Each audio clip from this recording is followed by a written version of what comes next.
Hello YouTube, this is Ash XXMay, and this is actually a movie review. Now, this movie did not appear in theaters, which I think it should have. It would have done so good at the box office, but unfortunately it didn't. It only appeared on the Sci-Fi Channel.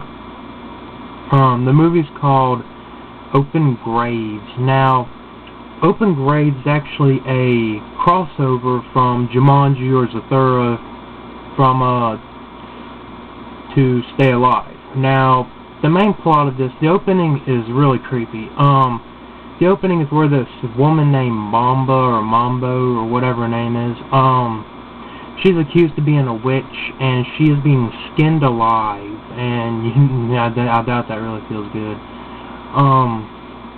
But basically, she puts a curse on a game that this one thief's always trying to steal, so she puts a curse on it, and the thief ends up stealing it, and that's pretty much where the real movie kicks off. They had these 6 or 7 grad students where they're at this market, and one of them, which is the main character, goes into the cellar, and he's looking around like all this Indian stuff. It's kind of cool. And this guy in a wheelchair comes up behind him and kind of starts talking to him, and he thinks that he insults him. So what he does, he gives him this board game called Open Graves, which is the board game that the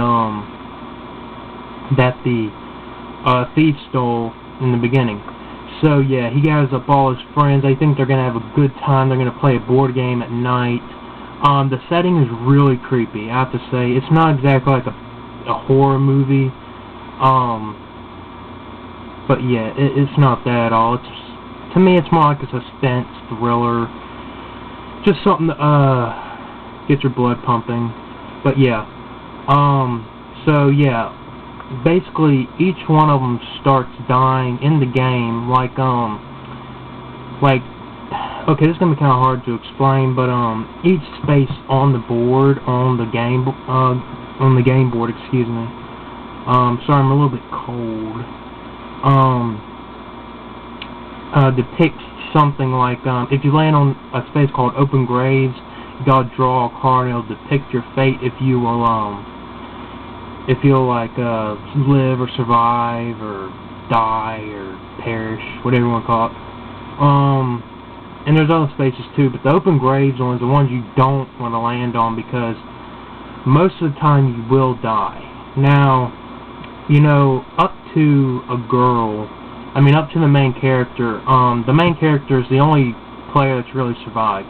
The others have died in the game, and so yeah, they pack it up, they say, okay, this game was fun, let's do this again, but unfortunately, the first person that died in the game died by falling off a cliff, breaking almost every bone in his body, and these crabs started like poking his eyes out and just eating his flesh. It was really weird.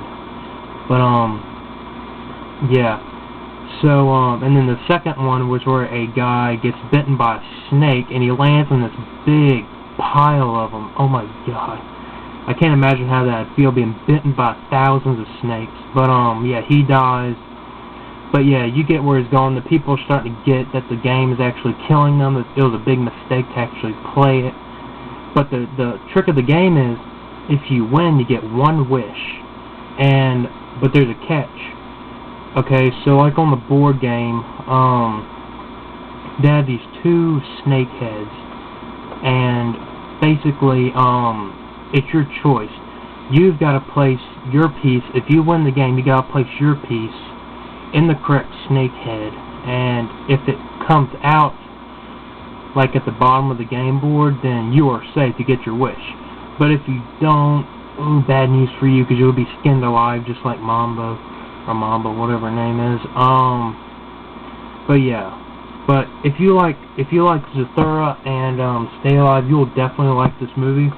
I enjoyed it. It kept me on the edge of my... Well, I wasn't exactly on a seat. I was on the floor watching it. But, yeah. So this, I'd give actually a 4.9 Just because, like, I didn't like it at the beginning whenever it kind of went a bit slow, but it did pick up a lot. But I think that's about it, so if you choose to go check it out, that's fine. If you choose not to, that's okay. So I think that's about it, and I will see you later.